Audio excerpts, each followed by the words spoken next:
Well, hello, everybody. Welcome to the Dukes Daily here on Monday, first day of the week, the best day of the week, as I always like to say. New beginnings to a new week of whatever may come our way, and that's always true where the sports world is pertained. So today, I just want to kind of just briefly talk a little bit about my New England Patriots and kind of posing the question: who are the 2019? New England Patriots. And I'll tell you, I don't think we really quite know yet because the first 5 games have truly been lackluster in terms of the competition that they've had to play against. And, as I was kind of surfing around this morning, I like to listen to, different guys, Shannon Sharp, Skip Bayless. Who else is out there? Stephen A. Smith. Even Max Kellerman, as much as a lot of other Patriot people don't care for him, I find him entertaining. I just learned how to take some of these guys with a grain of salt.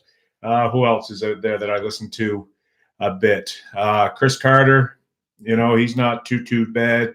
Schlereth usually is around, but he's probably just getting back from London yesterday.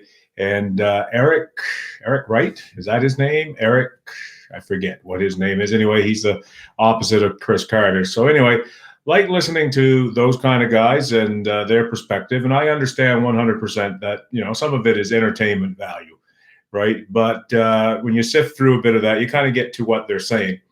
And apparently this morning on Tom Brady's, segment that he does with WEEI, he made the comment that this may be the best defense I've ever played with. Well, Tom, it's like this.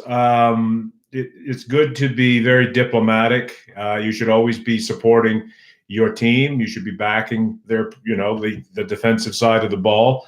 You need both sides to win in a football game, right? To say this is the best defensive team you've ever been with, I think you've kind of questioned the average fan's intelligence because, quite frankly, we don't know how good this defense really is. Pittsburgh, the Jets. How we got? Pittsburgh. Let me see, just so I don't get them wrong, because I know Bladesy will board me on this one. Pittsburgh, Miami. Pittsburgh is with a half beat up Ben Roethlisberger, who ends up getting surgery for a disconnected ligament. So, can't call that much of a test of their defense. Ryan Fitzpatrick, and then they go to Rosen. Nothing there in Miami. You got a third-string quarterback coming at you in New Jersey with the Jets. Let's see, who else did they have? Buffalo with Josh Allen, and till he gets knocked out of the game, and then I don't even know what the name of the backup guy was. And who do we finish with yesterday with Case Keenum?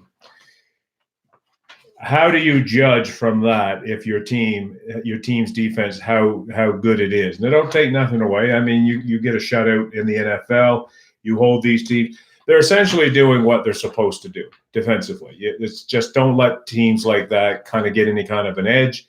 And, yesterday when the Patriots offense was kind of sputtering in the first half, a lot of frustration and fluster there. I could see it with Brady. He wasn't too happy with the way things were going, and I don't blame him. You got to be more, productive against a team that bad. It wasn't the typical first half that Patriots usually have against these kind of teams, but lo and behold, they did come out in the second half and things came together on the offensive end of the ball. But who is this 2019 New England Patriots team? I mean, they are undefeated. They are 5-0. They're number one in everybody's power rankings. They are still probably Vegas's bet to win the Super Bowl, right? Again, there's no real reasons to say they shouldn't. They've earned that position. They've earned that right to be called, the potential Super Bowl champions for this year. But to me, this team, I think we're still learning. I don't think we can really begin to tell what this team is going to be about until we get to about week 11. And I say that because when you look at their upcoming schedule, next week it's against the Giants, home. I would have said maybe the Giants would make a game of it with Daniel Jones. Still some you know good vibes coming out of New York with him. I mean, they got beat by Minnesota this weekend, but that's okay. They know that stuff's going to happen. But this one's in Foxborough, so I don't expect that to have any value to it whatsoever. And then they're at the Jets. I suppose the Jets will be a bit better at home than they were in the Foxborough game. But again, no competition there. Nothing to challenge you defensively, offensively either. Let's see. Then they come into Cleveland and at Baltimore, and we'll see how Cleveland fares out tonight. They're in San Francisco, and then they're home to a very rejuvenated Seattle Seahawks team.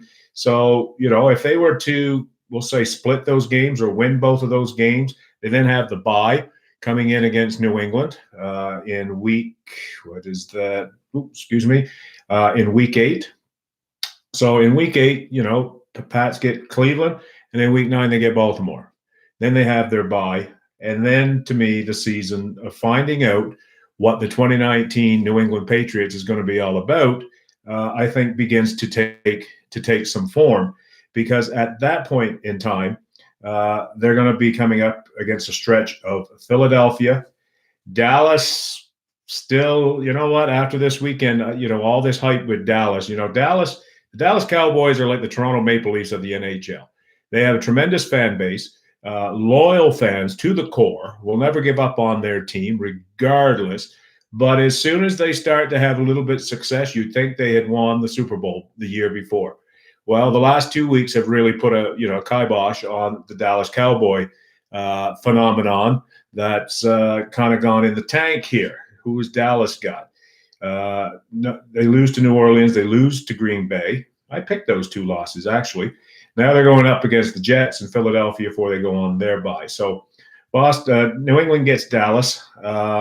Houston, that's going to be, at Philly, home to Dallas, at Houston, home to KC. And then they finish off Cincinnati, Buffalo, and Miami, which are essentially 3 wins. But on that week 11, from week 11 to week 14, that is pretty much going to be what tells us about this year's edition of the New England Patriots. Today they let Ben Watson go, which doesn't really surprise me too much. I know a lot of talk about how he had played in the system before and had a little bit of chemistry with Brady, and they'd had some success in his first run in New England. But he came out with the suspension right off the bat, which was very surprising. And actually, it was sad to see that happen to Benjamin Watson, because he's one of the most classiest guys to ever lace him up in the NFL.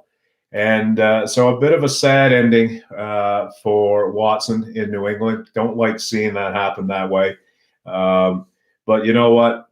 Definitely can see that guy off with a lot better, clearer conscience than the idiot that we let go here 2 weeks ago, right? So that's just the way the game goes. But there's not a wonder that Belichick went after Brown, because he just simply, I think, realizes offensively there's too many risks. There's too many things that has to really happen perfectly for their offense to really be clicking. I mean, you cannot judge this team based on the first 5 games fully. It is what it is. The schedules, you got to play the games. All right. They've won they should be 5-0, and they are 5-0. That's all we can say about it. We have not yet seen them really have their mettle tested, and I don't think, again, until it's week 11, that we begin to find out what and who the 2019 New England Patriots are going to be about. So anyway, just want to quick throw that in here today. Monday mashup for football, Monday nighter tonight. Cleveland out in San Francisco to see if the former Patriots backup, Jimmy Garoppolo, can make it 4-0 for the San Francisco 49ers.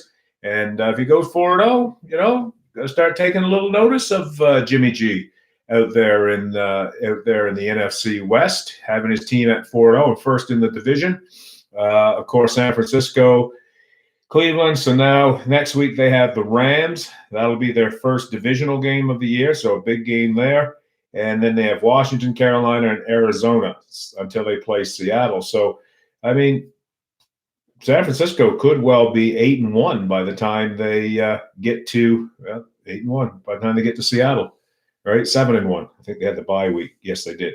So 7-1 by the time they meet Seattle is very within their grasp. And if they could win at Los Angeles, as LA has seen that they're starting to shrink a little bit, who knows? Who knows what we're looking at? Can you imagine 49ers, Patriots in the Super Bowl?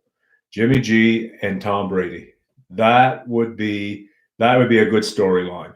That really would, and would be a heck of a game to watch. Won't like to predict what would happen in that, but certainly at this point in the season, something you could have a discussion about, right? So anyway, that's our talk for today on the Dukes Daily. Thanks so much for watching. Appreciate those of you who follow us, and especially with the Sunday Night Sports guys. Put in a reminder that tomorrow night, 5 p.m. Mountain Time, that's 7 o'clock Eastern, 8 o'clock Atlantic, and 4 o'clock Pacific Time, the Sunday Night Sports guys will be going live here on YouTube, live streaming, and we'll be looking back at the past week of the National Football League, take a quick look at the baseball playoffs and see where everything stands there, any potential for a Game 5 coming out of any of this.